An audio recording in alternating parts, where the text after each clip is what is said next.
Hi, my name is Neil Monnens here with Mike McMahon. We were both pioneers in the online advertising business back in 1996. We met at Anderson Lemke, which handled the product advertising for Microsoft back in 94, 95. And for me, I got interested in, it kind of fell into online advertising, doing the representation firm WebRep. We represented websites and sold advertising on them. We were the first company to do that. And it happened that I was in a meeting with the White and Kennedy team, and the media people were like, "What do we do with these internet salespeople calling us up?" And I remember the woman, she waved her hand like this, like, "I don't want to deal with these people." And my boss, since I worked on MSN, you're like, I want to be one of those people. Not then, but later. And then they said, who should we have these internet salespeople call? And my boss, since I was working on MSN with you, said, have them call Neil. So that's what happened. I would get phone call after phone call, all these internet advertising salespeople. And then when a rep would come in, like CMP, IDG, Ziff, all the tech reps, we would touch and talk about online advertising, and I would say, hey, you should start an online advertising representation firm. And everyone would laugh, but then they wouldn't come up with a reason why it wouldn't work. And so, January 2nd, 1996, we launched WebRep. Michael Hess and I did that. And then you, at Anderson Lemke, had a special relationship, working relationship. Yeah, I had reduced my hours to 4 days a week. And but I was allowed to use the facilities and the conference room on the other day. And so we got approached by some former Microsoft Network clients who are at Amazon, and asked if we wanted to pitch for the Amazon business. It was small at that time. Yeah, I say we, but it was me. And Amazon was unknown at the time. This was a year before the IPO. So, or maybe it was 7 months before, something like that. And then, so you launched with Amazon, or because you also had some other blue chips. You had Bank of America. Amazon said I pitched for the Amazon business. Pitched against a bunch of New York agencies. I didn't even fly up to Seattle. I just pitched from a conference room with a black and white 10-page PowerPoint deck. That basically said we'll measure as much as possible and optimize.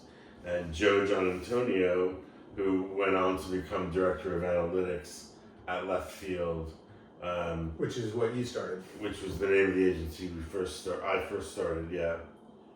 And you guys handled media, creative, everything. Everything, full service. And offline and online. We didn't do nearly as much offline, but the goal was always to do full service across the spectrum of media, online and offline. Fred had a great term for it. Brand response. Oh, good. Nice. And then your idea to start was just, you saw this as a upcoming big event. I had been working on tech business, and I was working on the compact business in New York at Emirati, and they asked if I wanted to start their interactive group. And at the time I was in the middle of negotiating a deal to go to Anderson Lemke in San Francisco, where I had come from. And so when I told Anderson Lemke that I'd been offered the opportunity to start an interactive group, they said, "Oh, do the direct group that we're hiring you for first. And once that's up and running, then you can start an interactive group." And I thought that interactive was going to be this great merging of media and analytics and creative in a way that was accountable that we hadn't seen before. And having Microsoft as a client, the Microsoft network, meant that you'd have access to all kinds of data on consumer behavior that we could use for targeting and for brand awareness, stuff like that. Yeah.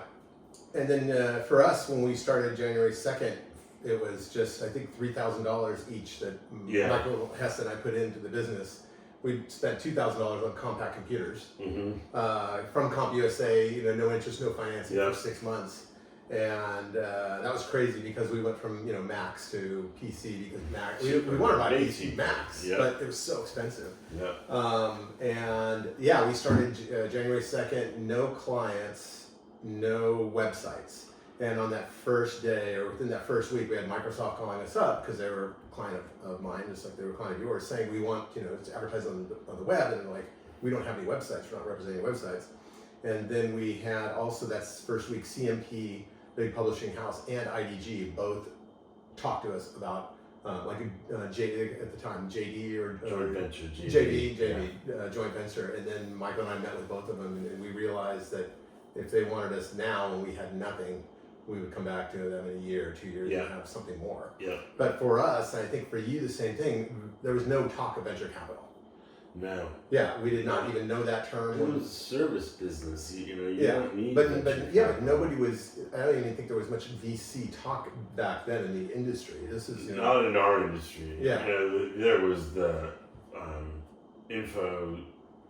InfoSeek and Yahoo, and those guys were all venture funded. But none of the service businesses were yet. And so for us, when we wrote our business plan, it was a 25-year business plan. It wasn't cashing out. And, 25 years. So that was 1996. That would have been finished. You'd be almost finished. And how did you do?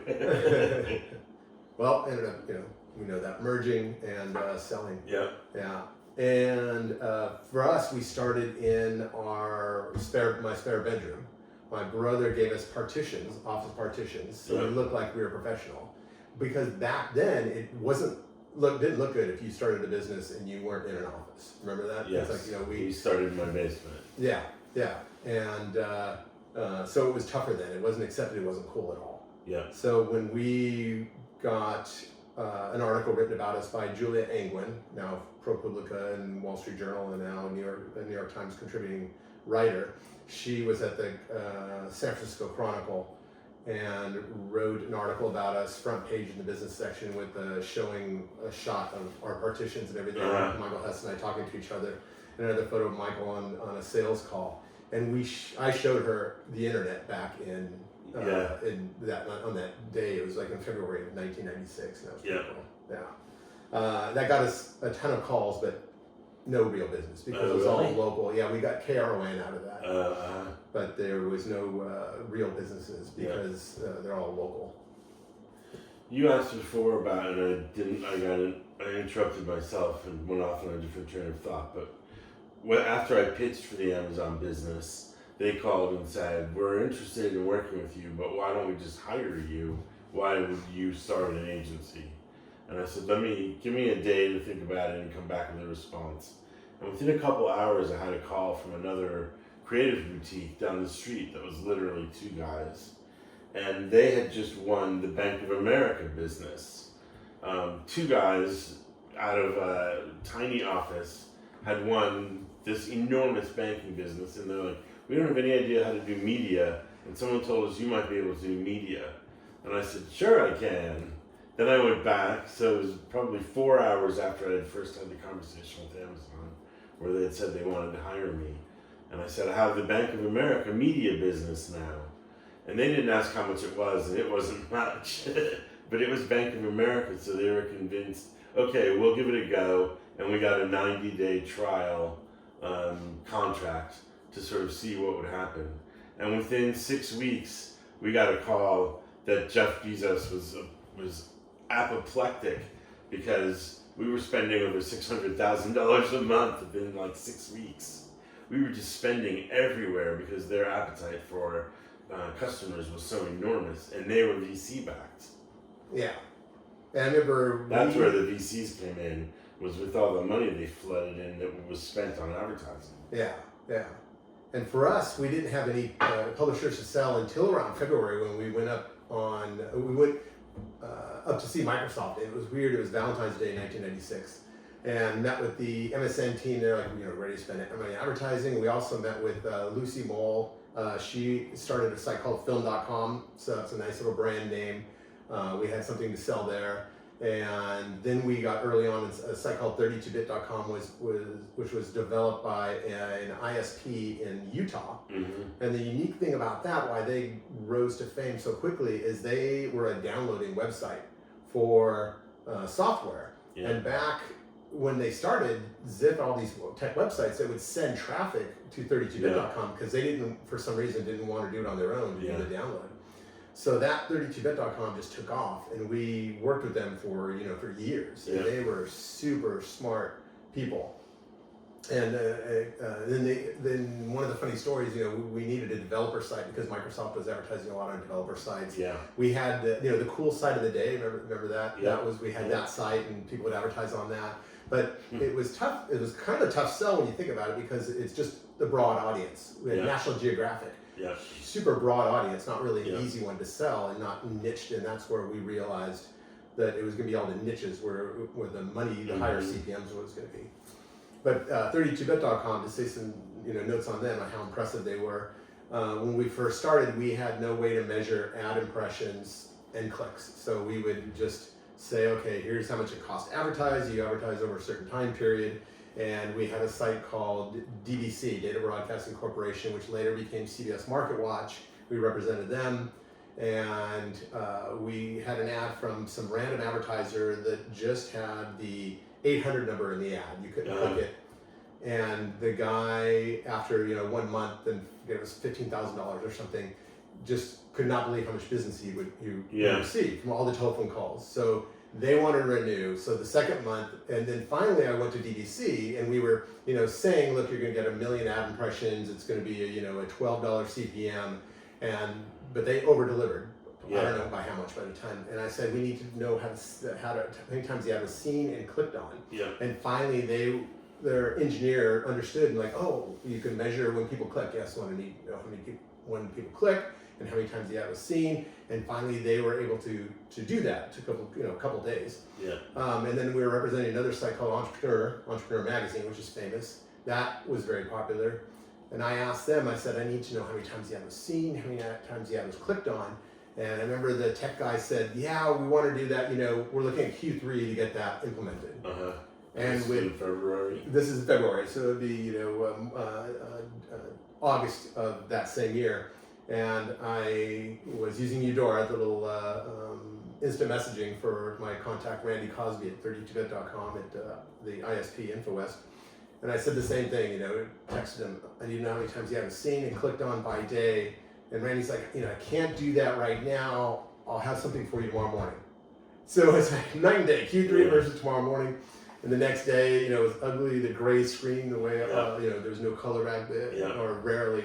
And how many times you haven't seen and clicked on, and, and then little white boxes on the gray back. I said, can you just make it so I could export it to Excel and everything else? Because we were providing that for the advertisers, because they didn't have any real canning methods either. And then, that worked out well. And then one other time, Anderson Lemke on the Microsoft campaign, they called us up and they said, hey, did you guys get the campaign live? Which is, you'll talk about in a second how much of a hassle that was always getting that. And we said, adds up, no problem. And they hesitated and they said, how did you do that? Because no one, the ad, we did not do it correctly and the ad wasn't working. So then I texted Randy Cosby over InfoWest and said, Randy, what's going on? And how'd you do this? He said, we changed some code, And so Anderson, can you send us what you did? And send it to him, and then the campaign launched and went well. But back then what a challenge it was for. Oh, it was impossible because you dealt directly with the sites. So if you were spending $600,000 a month, you were dealing with 60 to 80 sites that you were spending $5,000 to $10,000 typically a month. No central ad serving. No central ad serving yet. So everything had to be trafficked individually. DoubleClick was later on then. All the reports came in individually, some in Word, some in Excel, some in HTML. And so the reporting and the accounting, like you're saying, was total Wild West. There was no standard insertion order. We had our own insertion order, and luckily we were big enough that we could enforce it. So the biggest issue in the insertion orders was liability. who's liable if something goes down, especially when we went to ad serving. If the ad server went down, then and the site was still requesting ads, but the ad server couldn't provide them, the advertiser's not going to pay for it. The site's going to still want their money, and the ad server can't possibly afford that kind of exposure. So in the end, we wound up getting liability insurance that said we were protected, and that's how we went ahead with doing ad serving. Was we had that kind of insurance in the background. Yeah, and one example of that, like we had the McKinley Yellow Pages run, and I think it was the first year, and for Microsoft wanted a campaign to drive traffic to their Oscar site. And so they, run a campaign with us, $20,000 on McKinley Yellow Pages, which had a huge reach. Then they screwed up. They ran out of the $10,000 or $20,000 order. They ran like 10% of that. And so they knew the term make good because we taught them the word make good because they would screw stuff up. Yeah. And I said, they said, okay, Microsoft does this 2,000. I said, no, we're not going to charge them at all because that is a huge screw up. Yeah. They were expecting traffic and you didn't give them traffic and the event is over now. How could we get them to not sue us? I mean, Michael and I were going to absorb that cost. That's how important it is. We're not going to charge them that $2,000. So they realized at that time that if we were saying, hey, we're going to take that out of pocket, they realized how important it was, and we didn't charge them for it. But also still, it was always, we taught our small sales force and Q&A people that we had is first you explain what happened in the screw up, and then how we're going to prevent that in the future. Yeah. And that was huge in the internet. And it's, make goods are not as popular, but back then it was a huge problem for us in the industry. Make goods. Yeah. And a huge time suck, I bet, for you on your side of the fence. Yeah. Yeah.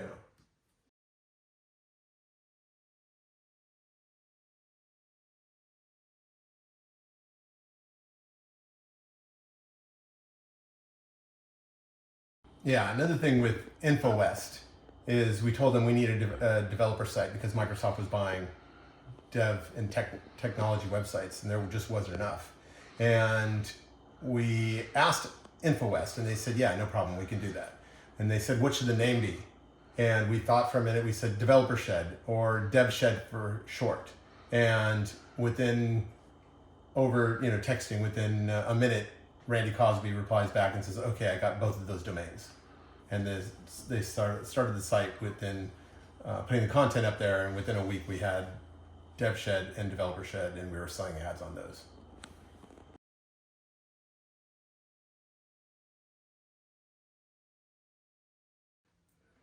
One of the major hurdles with starting an online business was the telephones.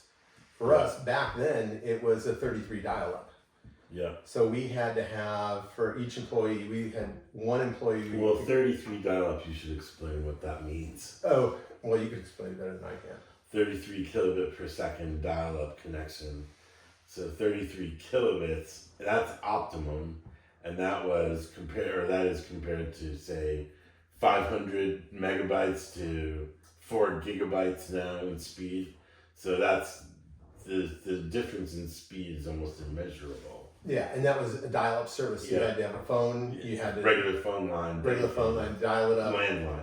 Landline. So when we started Web Rep as Michael Hess and I, and it was a phone line and the 33 dial-up line and a fax because they were huge still back then. Still faxed insertion orders. Yeah, and then we had to have a backup line in case we got a phone call. We could put somebody on hold, and then and each of us had phone numbers. So that was 5 lines coming out of just one apartment. And I remember my brother also gave us his old telephone system. So we had my cousin who worked for Pac Bell install it. In your apartment. Yeah, in the apartment. And whenever we hired our first employee, Leanne Melius, and she was just looking for a job in the classifieds, and my business partner, Michael Hess, had seen her and said, hey, you're looking for a job, you work for us for, I think it was 3 days a week or 2 days a week.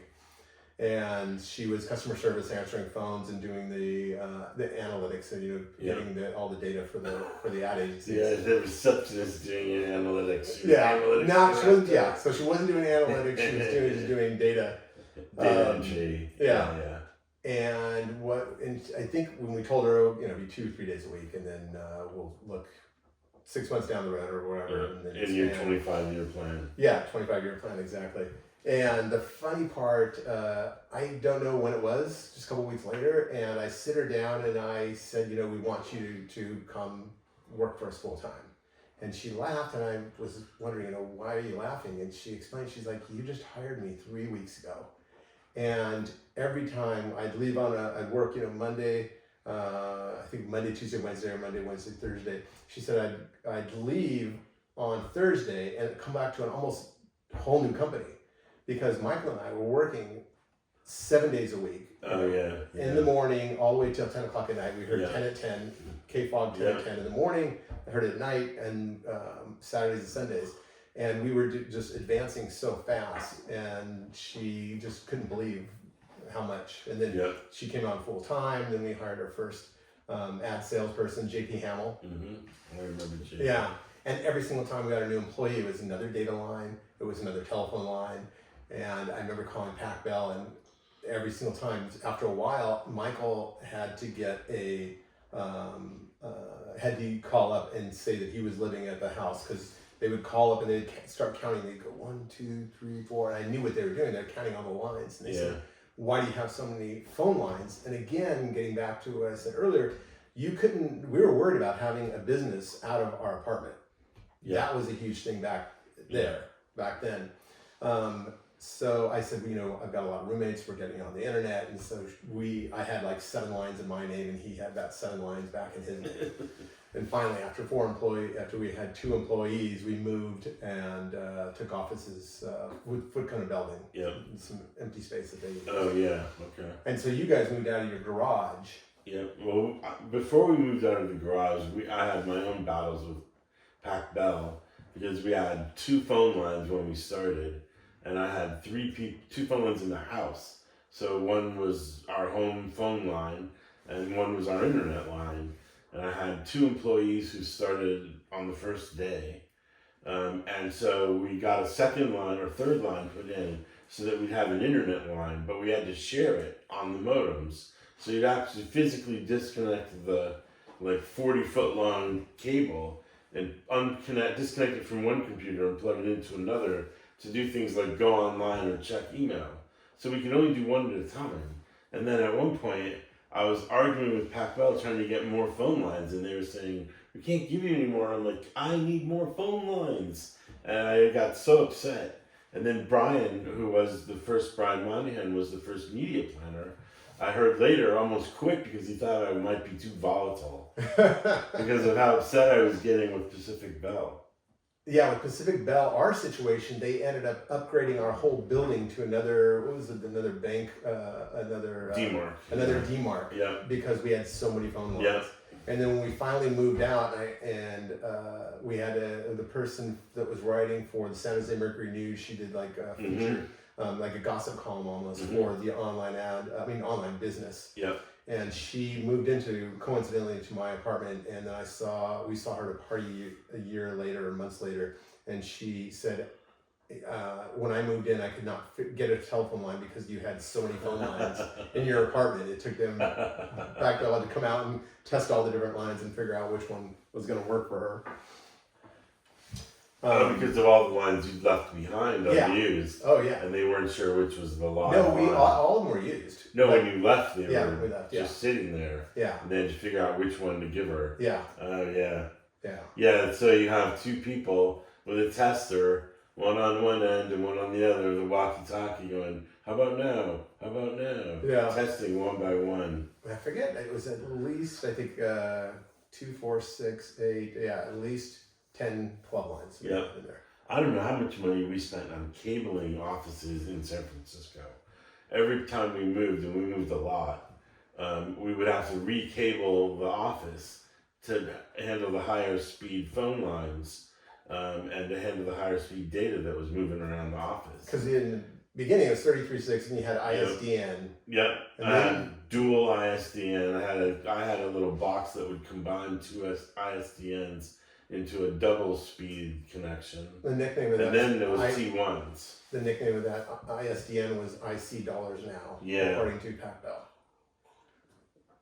Yeah, they were expensive, and then T1s were almost ungettable. Yeah. When one of our clients, DDC, had a T1, and I always wondered what it is, and the guy just showed me it was just regular Ethernet cable. I expected something different. That big pipe. Yeah. The data travels through this. Yeah. And for you, you were the same thing. You were 7 days a week working. Yeah.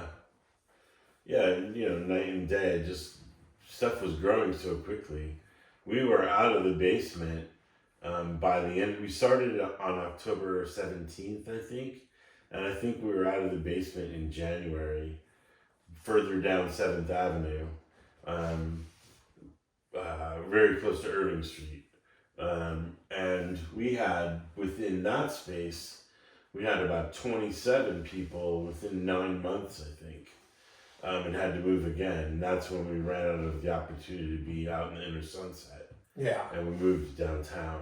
Yeah, for us, so we had 2 employees plus Michael Hess and I in 1145 Green Street, right there between Love North and Hyde, and then moved from there to Fakuna Building. Mary Doan, who was managing the office, said, "Yeah, we've got extra space," so we paid and lived right there off Green Street. I forget, it was Union or one of those streets. Yeah.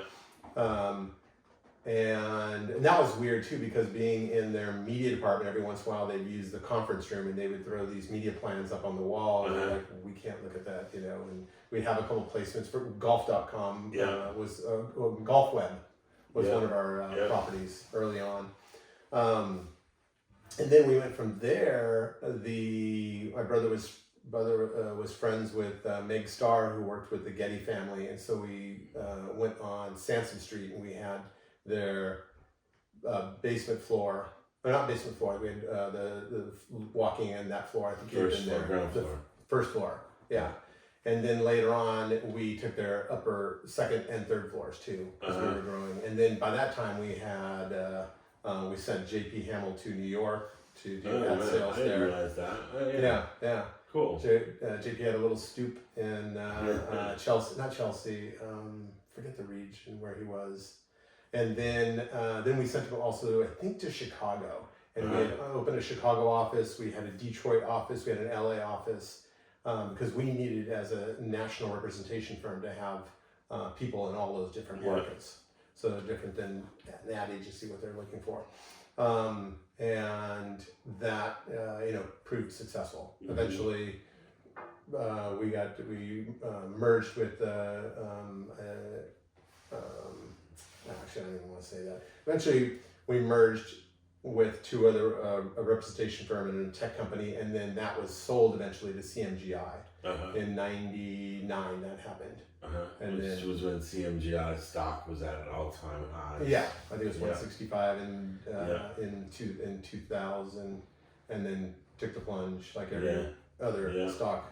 Yeah. Down to 60 cents or something. Yeah. One other thing too, when you talk about funding, because at one point we had to get more funding from, Michael and I both from our parents. They ponied up, I think, $50,000 each when we were doing the expansion. But it was funny because one insertion order we had from Anderson Lemke, Sean Simons was working on the Internet Explorer account, and they were spending a huge amount of money and just wanted to buy all these websites.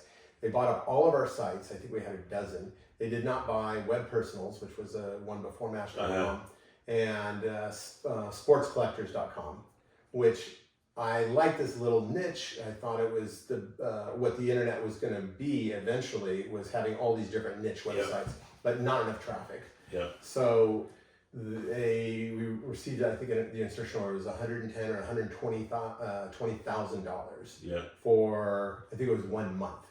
And that was like a huge injection of capital into our company at that time.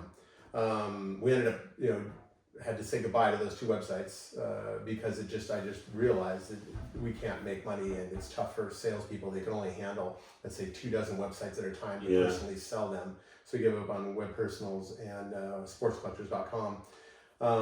But that money injection was huge. For me, it came from Levi's. I had a former coworker who was at Levi's in marketing, and so they said, "Could you come teach us about internet advertising?"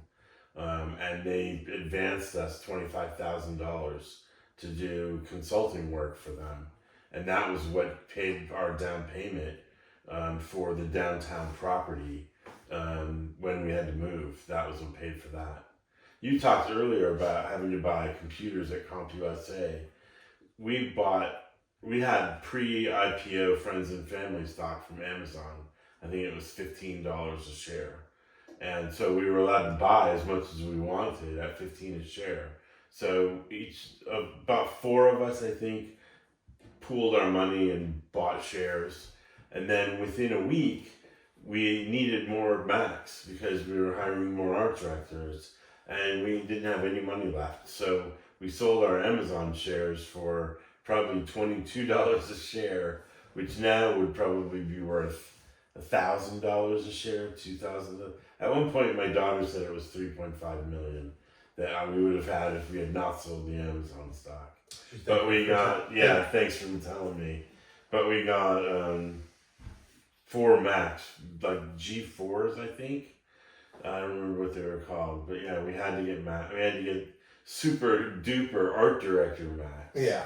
So that took all the money we had. Yeah, for us, I was developing database using FileMaker Pro. Yeah. Basically building what Salesforce does today. Yeah.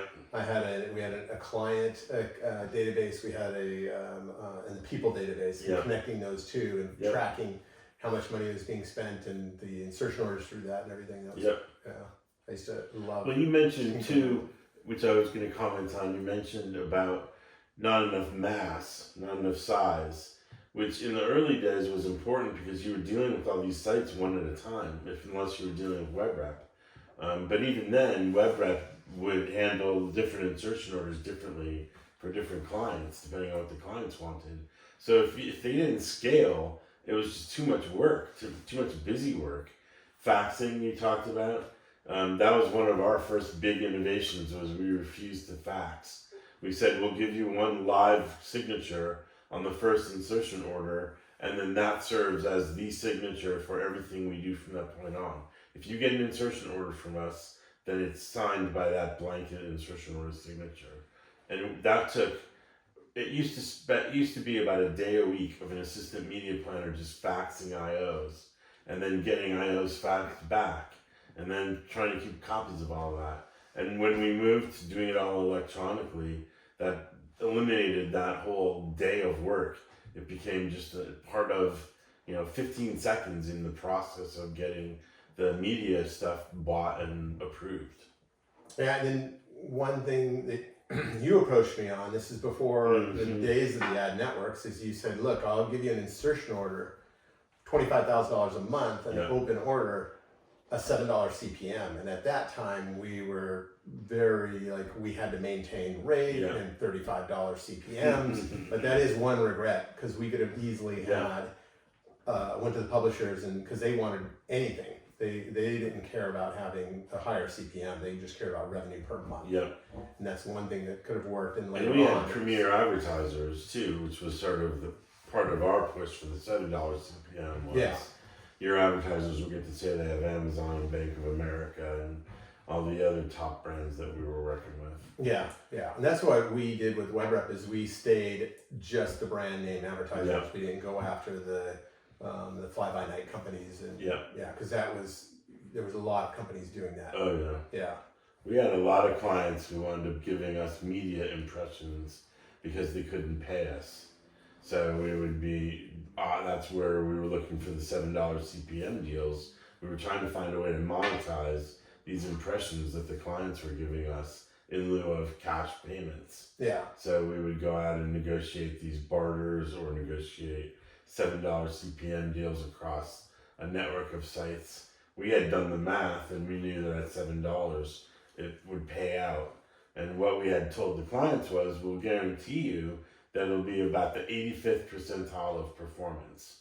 So you don't have to worry, as long if performance changes, we'll change the pricing. So it was, I think it was the first arbitrage of internet impressions. Yeah. And we wound up doing the first deal with 24/7, probably shortly after you turned us away. Yeah. Your snobbery. Price integrity. But yeah, we should have done that. Yeah.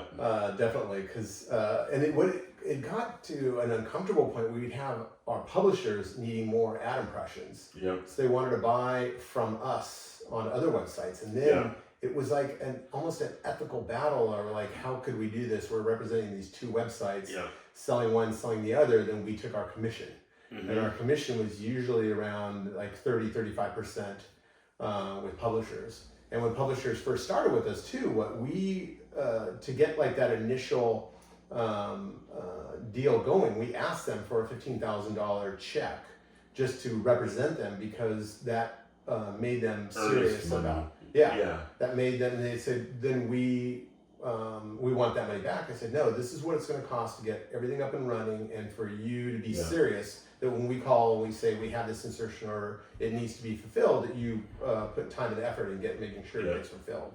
And that worked out well. Many of the sites we represented a site that was bought by eBay. I forget what it was called, but it was an internet auction site.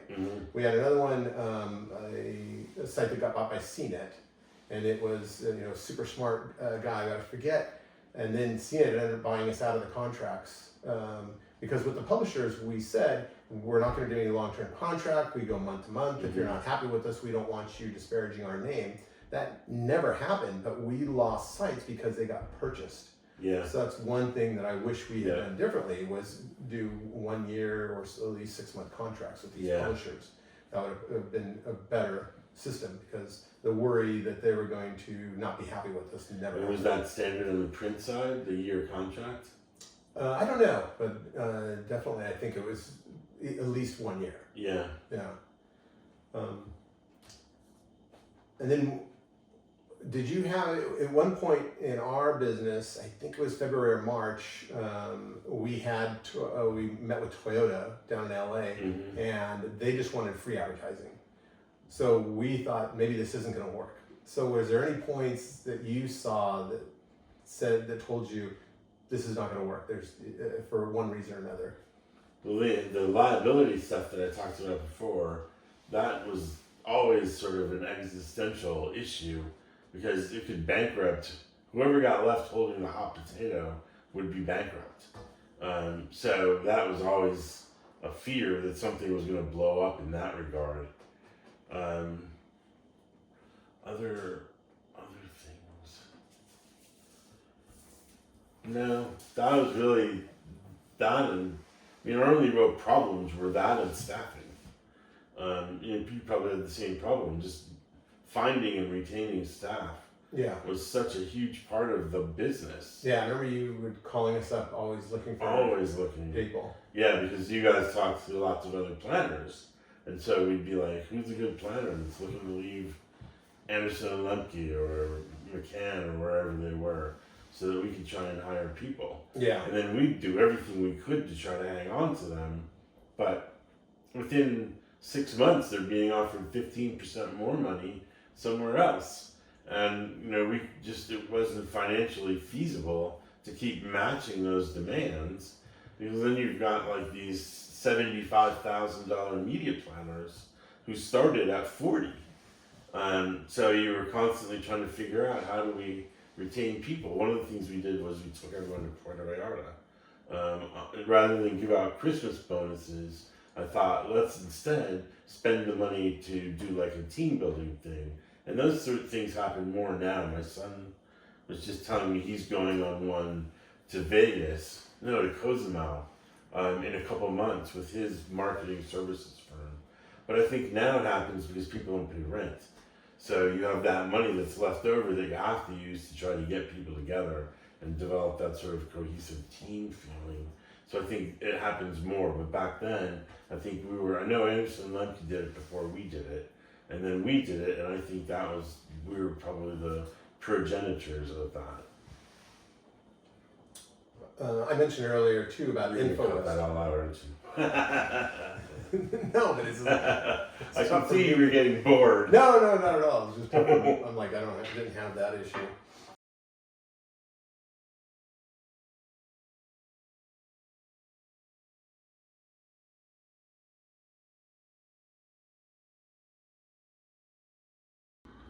Yeah, for us, KFOG, we listened to it in the morning, at night, and we'd explain to people, and they would ask us how late we did work. That was the answer. We listened to KFOG at 10 at morning, 10 at night. Okay, so you mentioned 10 to 10, and we used to keep track when we were in the basement, Adrian, Brian, and myself. We would keep track every day on a little piece of paper what year the 10 to 10 had been on a calendar. And then we would start predicting what the next 10 to 10 year was going to be based on what years had already been played. And that was one of the games we played at 10 in the morning and often again at 10 at night. No, you couldn't play it again because they repeated the same year. So we only played in the morning.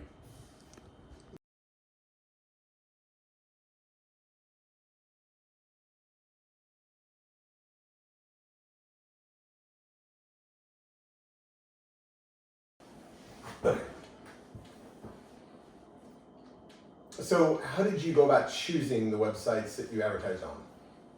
Because we did so much analytics, we were able to do cost per acquisition calculations. So with some with some publishers, we would strike CPA deals where we would pay a bounty, in essence, what's now affiliates. We would pay a bounty for each new customer that we signed up for a client. With other sites, we would just do a fixed buy, $5,000, $10,000, but we would have already worked out on the back end. If we spend that $10,000 on this site at this number of impressions, we're going to get the cost per acquisition that the client needs. Yeah, and for us, we looked at our portfolio of websites of just brand names because I always believed that, well, twofold. One, the brands are easier to sell to people. National Geographic was easier to sell. You guys were always blue chip sites. Yeah, we had Smart Money, Kiplinger.com, National Geographic, and then some other smaller websites. We would buy virtually anything as long as it performed. Yeah. We had, my cousin was in school at Arizona State, and we actually had him working part-time just researching places where we could find buys. He would email and say, would you consider taking ads to sites? Like if we were trying to find lawyers, he would contact legal sites and say, would you take an ad from Amazon? We want to put ads out on legal sites. That was his job initially, was just contacting sites who didn't have representation from sites like you guys or rep firms like you guys. We were looking, sort of scraping the bottom of the barrel for the cheapest inventory we could find. Yeah, and for us, the other reason why the brands is I felt that you got a better audience when you had the brand name websites. And it was years later, 23 years later, when IAS, the competitor to Double Verify, they came out with a study that showed, in September 2019, the Halo Effect study that showed that 74% of mobile ads, when they were on a legitimate brand name websites, performed better in terms of recall. Recall than the other sites that didn't have that brand name. Yeah. So I still believe in that too. We didn't care about recall. We cared about direct performance. We were early performance marketers, where it was not about what's the brand impression worth. It was how cheaply can we acquire customers. That was the mantra back then from the VCs who were funding the people like Amazon, was get big fast, acquire customers. So that's how I said earlier we were spending $600,000 a month in 6 weeks for Amazon. It was because we had a cost per acquisition target, and they told us spend as much as you can spend as long as you can acquire customers, a new customer at $50 a customer. So we were out doing massive deals at $50 a new customer and spending exorbitant amounts of money. Yeah, and that's where we hit that divide that we didn't believe in that. So we said that our publishers, if the person sees the ad, we've done our job. What they do is not our job because it's based on your creative, the advertiser's creative that are going to make them buy that product. So where we were trying to get the publisher to have more skin in the game and not just say, well, I started the ad. We would want the publishers to work harder and say, who of your 2 million member audience should this ad see? And the smarter you can get about targeting, the better you'll do. If you just want to run mass ads at $1 CPM, which back then was sort of our CPM floor, was about $1 CPM, but you were selling sites at $35 CPMs, and there was no way that the performance of that buy was going to be 35 times better than the performance on the $1 CPM site when we measured it on a cost per acquisition basis. We might see a 2 or 3 times better performance from a branded site, so we might have paid a $2 or $3 or $4 CPM, but we could never pay the $35 CPMs you guys were looking for. Yeah, and that was one thing that we did, and maybe a lot of our competitors now it's unheard of, but we kept that CPM would be a shorter range, where nowadays an advertiser, a website will charge a $35 CPM, and if it goes unsold, then they give it away So for trade 50 that cents. for 50 cents. Yeah, Yeah. and that's Which where clients don't realize you can buy the same inventory for 50 cents through the trade desk, or you can pre-buy it at a $35 CPM, and from a branded site that's going to sell it out the back door tomorrow. yeah. The impressions don't last. Nothing gets staler faster than an impression. Yeah, that and they say the plane seat before takeoff. That's what you're looking for. Mm-hmm. All right. Is that it? Well, now we'll do like an end thing, because if we do splice this up. Okay. Yeah. So today. Yeah. All right. So Michael, thank you for today. It was great talking to you, and to be the first this video series. It's fun to be a pioneer again. Yes. Discussed all these points that we had in our lives. Yep. And I wish you well in your future podcast endeavors. Podcast, Vodcast, videos, vlog, yeah, whatever you call it. I don't know what the right word is. Whatever it can turn into. Between two ferns. Yeah, exactly. All right. Thank you, Neil. Thank you.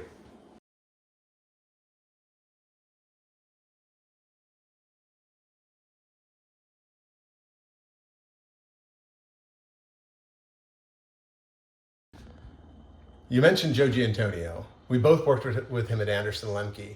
And there was one night on a Friday where we had a check from one of our advertisers, the one that advertised with the 1-800 number.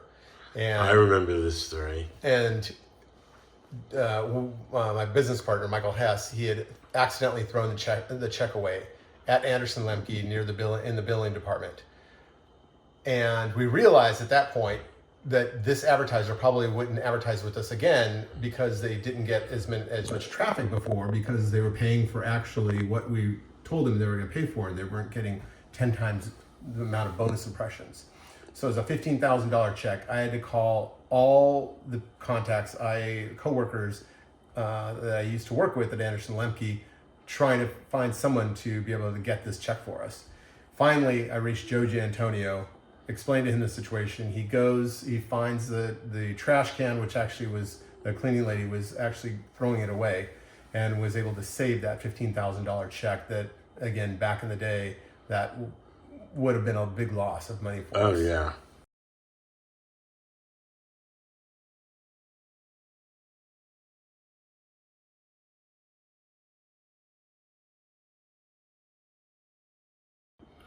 Trying to talk about things like scale and having enough advertiser reach, then there became, in the end of 96, no, probably like mid 97, there were distribution deals that all of the major publishers started trying to get people like Amazon and Bank of America to sign to be the exclusive bookseller or to be the exclusive bank of Yahoo or of InfoSeek. So each of those deals wound up being $40 million a piece. And it didn't really matter what went into the deal. We were evaluating, especially Brian was evaluating the values of the deal based on the media inventory that we were guaranteed. And then also looking at sort of just what did we project the cost per acquisition was going to be based on the data that we already had. So we were out doing these $40 million a year deals. I only found out in the last year that our competitors were all commissioning those and taking 15% of the 40 million times 8. So they were rolling in money, and I was at the time sort of like Neil, being a purist and saying, no, we will only charge by the hour because I don't want my team to be incentivized to tell you to spend more money. We only want to spend more money if it's making sense.